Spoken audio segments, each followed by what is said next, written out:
Чи буває війна справедливою? На перший погляд, це питання риторичне. Як може бути справедливим те, що приносить біль, страждання та руйнування? Однак всі українці стали свідками та учасниками справедливої боротьби проти агресора, що прийшов зруйнувати нашу державу. Водночас сама Росія вперто наполягає, що спеціальна воєнна операція з підняття его старому диктатору є виправданою. Ба більше, звинувачує Україну в порушенні законів війни та міжнародних норм. Така претензія є особливо іронічною, враховуючи поправки до Конституції РФ, що позбавили ваги міжнародні домовленості Росії. Росіяни визнають лише ті міжнародні норми, які відповідають їхнім власним. Як зручно. Втім, дослідник теорії справедливої війни Майкл Волцер стверджує, що навряд чи колись існував уряд, який посилав людей на смерть без жодної спроби виправдатися. Та невже справедливість війни – то лише власне судження чи пропаганда? І чи потрібні закони війни, якщо не існувало жодного конфлікту, де б їх дотримувались? Чи законно Росії бомбити інфраструктурні об'єкти? Та чи Кримський міст – то законна ціль для України? Давайте розбиратися. Адже війна, на жаль, це продовження політики, а ми не політичні.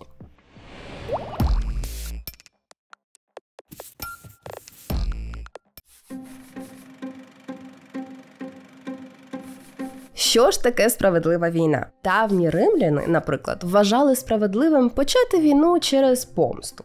У 19 столітті колоніальні імперії виправдовували свої вторгнення цивілізаторською місією як реалізація тягара білої людини. Авторства Кіплінга. От воно що. Шовініст шовініста бачить здалеку. Можна шукати справедливості війни і у релігії. Історик Ярослав Грицак каже, що саме в християнстві народилася ідея справедливої війни. Але релігійне визначення надто легко виправдовує будь-яку агресію. Бо закони Божі містять кілька винятків, коли Бог виправдовує вбивство. Ті, що ведуть війну з Божої волі, не порушують заповіді «не убий».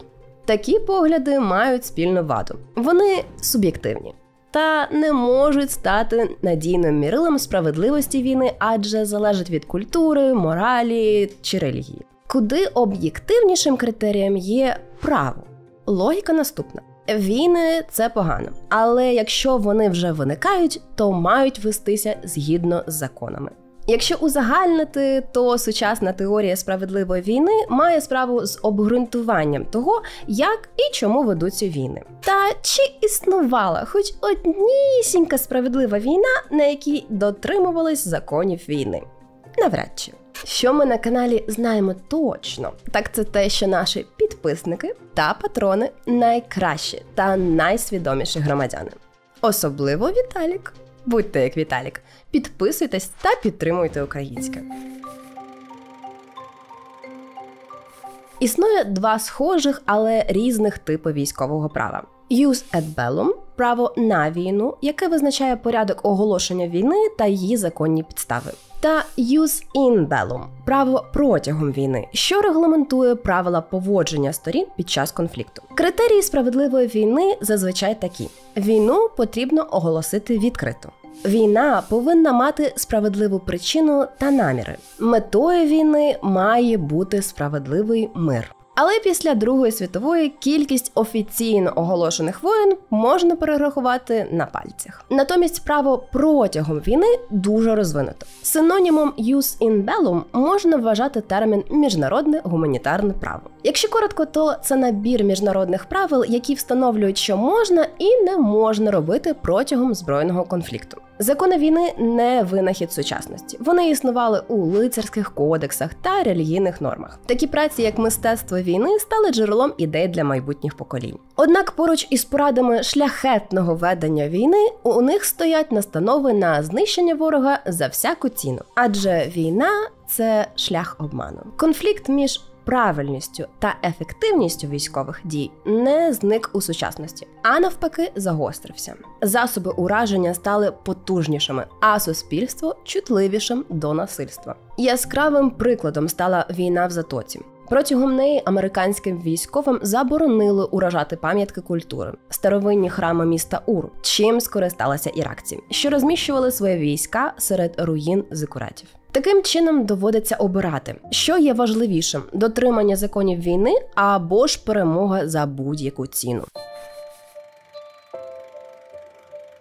Міжнародне гуманітарне право у сучасному розумінні з'явилося порівняно недавно. Його символічним початком стало 24 червня 1859 року. У цей день відбулася одна з найкривавіших битв свого часу під містом Солферіно у північній Італії, де зіткнулися французько-італійські та австрійські війська. Свідком битви та її жахливих наслідків став швейцарський підприємець Анрі Дюнан. Вражений відсутністю належної допомоги пораненим, він ініціював створення Міжнародного комітету Червоного Хреста та проведення першої Женевської конференції, на якій 11 держав домовились про спільні правила у ставленні до поранених на полі бою.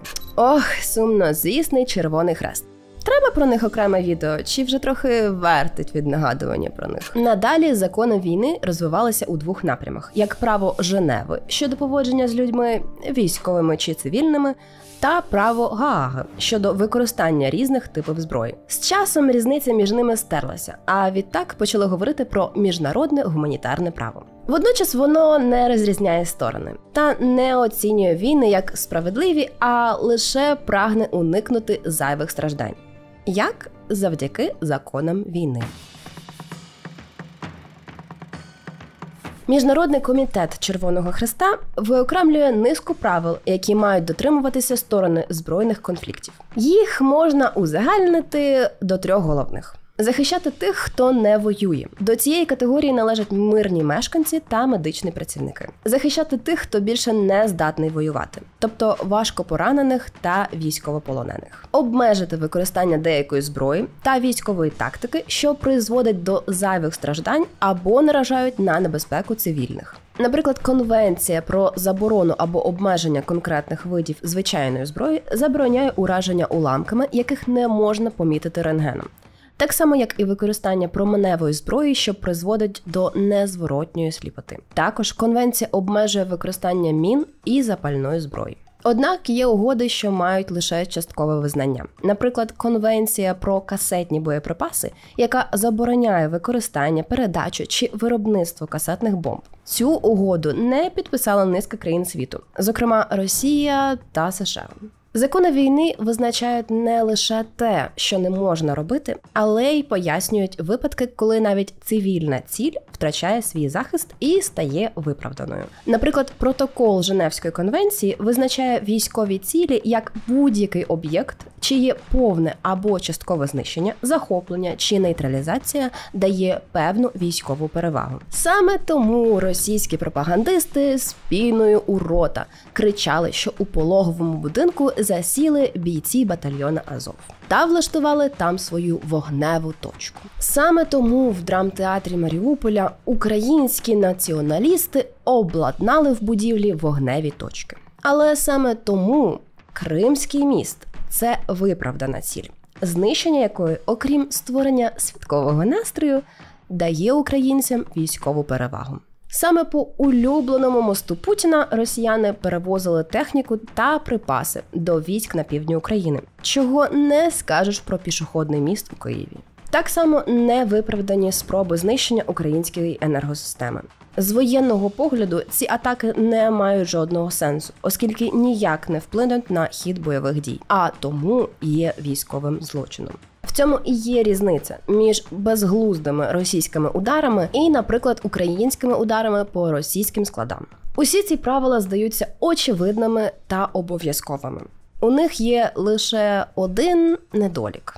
І ви вже знаєте який. Їх не виконують. Ми не розповідатимемо про всі військові злочини Росії. Та ви чудово знаєте про них. У посиланнях також знайдете матеріали, у яких детально описано, які саме норми права та за яких обставин їх порушили в Україні. Проблема з дотриманням гуманітарного права виходить за межі українсько-російської війни. Якщо подивитися на війни та конфлікти сучасності, то всюди бачимо одне й те саме – вбивства цивільних, насильство, використання забороненої тактики та зброї. Всі ці злочини трапляються навіть тоді, коли військове керівництво дійсно прагне дотримання законів війни. Так, протягом війни в Іраці 2003 року США чимало зусиль витратило на дотримання гуманітарного права, належне утримання полонених та навчання військовослужбовців веденню бою з найменшими супутніми втратами. Зрештою, закладається закономірна думка. Навіщо взагалі існують закони війни, гуманітарне право, якщо вони постійно порушуються? Перш ніж відповісти на це питання, поміркуємо, яка роль законів у мирному житті. Наприклад, правила дорожнього руху. За великим рахунком, вони більш-менш однакові в усьому світі. Крім, звісно, парочки лівосторонніх унікумів. Тобто правила поводження на дорозі в Німеччині в теорії не сильно відрізняються від, скажімо, єгипетських. Принаймні, поки ви на власному досвіді не порівняєте поїздки Берліном та Каїром. Річ не завжди в детальності правил або їх суворості. Закони можуть бути створені найкращими юристами, а штрафи спустошувати гаманці. Та навіть такі умови не гарантують відсутності порушень. Закони не діють без культури. Особливо це видно під час екстрених ситуацій. Всі бачили фільми-катастрофи, в яких ще вчора законослухняним громадянам зривало дах через відсутність покарання. На жаль, українцям довелося зіткнутися з цим, коли військові РФ, що дотримувалися законів своєї держави через кийок поліцейського, відчули повну свободу дій на чужій території. Тим паче, якщо військове керівництво від найменших чинів до верховного главкома не зацікавлене в дотриманні законів війни. А що російська культура? Як пише філософ Вахтанг Кебуладзе, німців можна було лікувати поверненням до джерел власної культури. Умовно змушувати читати Гьоте. А росіян не вилікуєш, змусивши читати Пушкіна. Це навпаки посилить хворобу. Пушкін – це також симптом хвороби. Там нема за що зачепитися. Тобто культура, що мала б обмежувати жорстокість та сприяти людяності, не справилась з цією задачею, оскільки сама пропагує жорстокість. Якщо підсумувати, то право і культура доповнюють одне одного. Адже роль законів не в гарантуванні абсолютної відсутності порушень. Їх роль у регулюванні суспільних відносин тоді, коли порозуміння через різницю в культурі, досвіді чи поглядах стає неможливим. Та не будемо давати лекції моралі. Росіяни нас не почують, а українці вже показують світу надзвичайний приклад героїзму та людяності. Натомість нагадаємо, чому необхідно слідувати законам війни. По-перше, бої ведуться на нашій землі. Ми відповідальні за екологічний стан, природні та культурні пам'ятки. Так само, як і за мирне населення. По-друге, порушення гуманітарного права може погіршити міжнародну репутацію країни та створює простір для спекуляцій, що в свою чергу ускладнить збройну підтримку нашої держави. По-третє, саме дотримання нами законів та звичаїв ведення війни збільшує шанси на покарання військових злочинців. Навіть попри такі незграбні спроби Росії уникнути відповідальності, як вихід у листопаді 2019 року з 4-ї Женевської конвенції. А Римський статут, що передбачає визнання юрисдикції Міжнародного кримінального суду, вона взагалі не ратифікувала разом з США та КНР. Ох, США, тобі є над чим подумати. А поки думаєш, не припиняти постачань по ленд-лізу. Останній, тим не менш, вже почав розслідування злочинів Росії. І статус України як держави, що дотримується законів війни, стане перевагою під час покарання злочинців. Наш ворог постійно порушує закони війни, норми моралі та здоровий глузд. Але всі ми, як частина цивілізованого світу, не повинні про них забувати. Адже гуманітарне право не створено задля гарних декларацій. Це один з факторів, який не завжди дієвий, проте працює на нашу перемогу. На перемогу людяності, гуманності та реальності слів «ніколи знову». Почуємося, неаполітичні.